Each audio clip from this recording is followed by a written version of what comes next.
Hizi ukisikia mtu yoyote amejinyonga, watu uwaga wanasema kabila la kwanza ni wakina nani? Nipungie mkono. Hata kama amejinyonga Msukuma, watauliza ni Mhehe. Kwa nini? Kwa sababu asili yetu aliyebeba identity, aliyebeba taswira, aliyebeba anwani ya Wahehe ni Mkwawa, alikufa kwa kujinyonga. Nipungie mkono.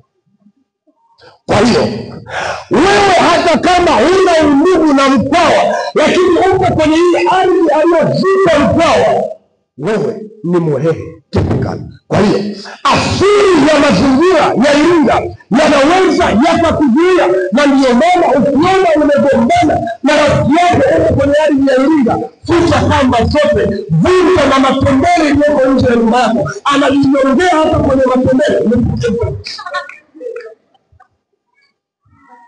Mhehe akikwambia sola hela, kamba, ficha kamba zote.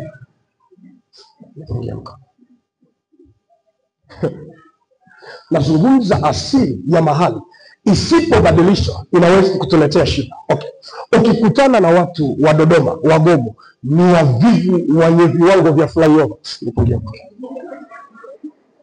ni wajomba zetu wale. Si mnajua? Ni asili ya ule mkoa. Kwa nini? Kwa sababu ni mahali pakame sana, kwa hiyo wao kulimalima si jadi yao. Fanya tafiti. Okay.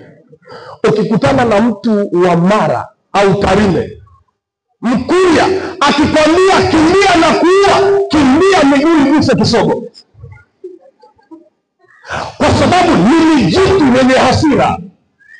Kwa nini? Kwa sababu neno Mara kwenye Biblia maana yake ni mchungu. Naomi alisema hivi, anaporudi Bethlehem, wakati anatoka kule alikokuwa anaenda, akasema msiniite Naomi, niiteni Mara, kwa sababu Mungu amenitendea mambo ya uchungu sana. Kwa hiyo mkoa wa Mara unaongoza kuwa na watu wenye uchungu, na ndio maana visa vingi vya mauaji vinatokea kanda ya Tarime na Mara. Nipungie mkono.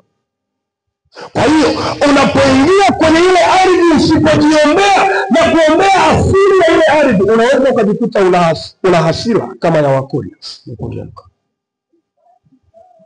Ukienda Moshi, kuna mahali panaitwa Machame. Nisikilize kwa makini. Wanawake wa Kimachame wana historia kwamba huwa wanawaua wanaume. Kwa hiyo ukienda kwa wadada wa Kimachame, nina marafiki zangu wana shepu nzuri wadada wa Kimachame. Nisikilize. Sawa, wanakaribia kuolewa, mwanaume anamuuliza kabila gani, akiongea Machame. Kwa nini? Anajua wanasadikika kwamba wakiolewa, mwanaume akipata mali wanamuoa ili warithi zile mali. Kwa hiyo hawana hatia yoyote, wameokoka, wamebatizwa, wamepata kipaimara, lakini asili ya mkoa wao inawatesa. Nipungie mkono. Unanielewa? Unanielewa vizuri? Nenda Bukoba, utakutana na watu wenye kujigamba. Yaani mtu wa Bukoba hata kama ni Mnyehe kama Mesha anatembea hivi.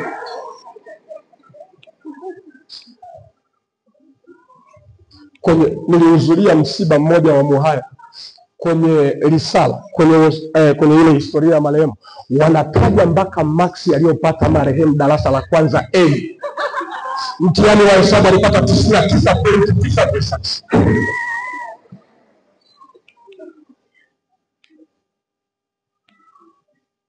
Muhaya ukimwambia umependeza, anakwambia hujaniona jana, nilipendeza kuliko leo.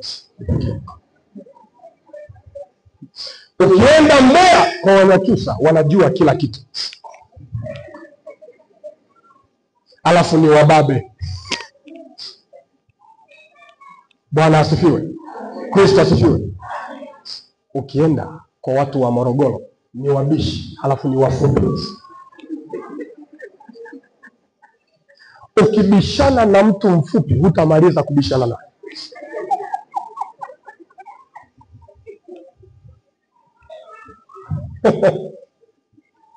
Ukitaja tu Sumbawanga inakujia nini kichwani kwako?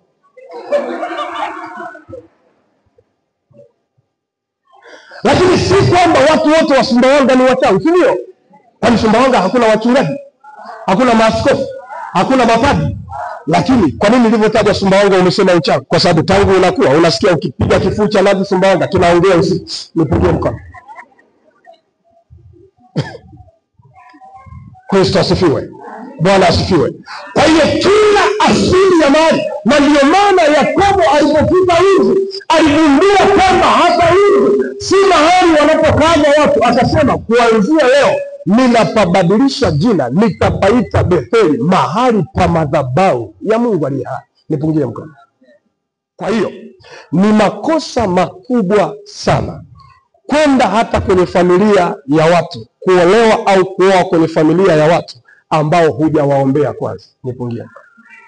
Kwa sababu kama kuna changamoto, kuna identity fulani kwenye hiyo familia, ujue hiyo identity itakuvaa na wewe pia.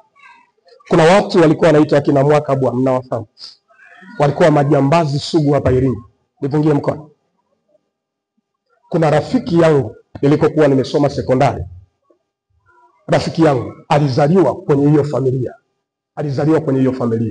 Alikuwa ni jambazi na anakuibia na haumuoni huko mmekaa pamoja na mimi. Tabia zote ni asili zinazotoka kwenye familia. Bwana asifiwe. Kristo asifiwe. Bwana asifiwe. Kwa hiyo Yakobo alipogundua jambo hili akasema hapa mahali nitapabadilisha pataitwa Betheli.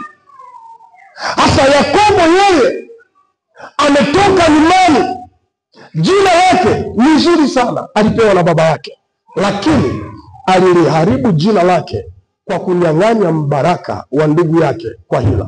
Kwa hiyo wakati amekutana na Mungu hapo Betheli, Biblia inasema Yakobo alimng'ang'ania malaika akasema, sikuachi mpaka umefanya nini? Umenibariki. Ngoja nikwambie, Mungu huwa habariki vitu vilivyogharimu.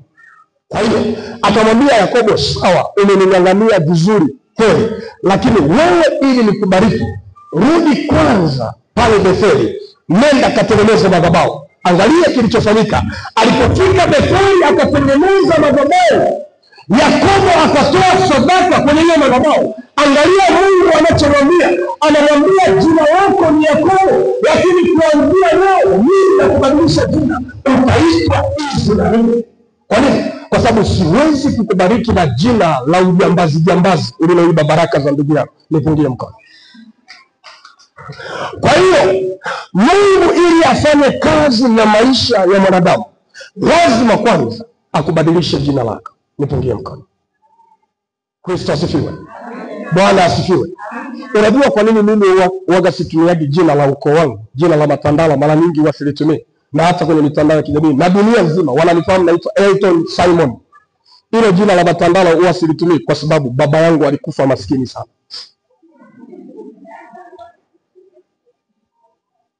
Na nimeona impact waliotumia jina la ukoo kila mahali. Kuna mahali hawajavuka. Si kila mtu duniani. Kuna mwanasiasa mmoja, ni dada mwanasiasa mahiri sana, na hivi juzi alikuwa ametumbuliwa kidogo. Jina lake analolitumia si jina la baba yake, kwa sababu baba yake alishawahi kufanya makosa ya kuibia serikali. Kwa hiyo jina lake liliwekwa kwenye blacklist ya serikali. Kwa hiyo yeye ilibidi abadili jina lake.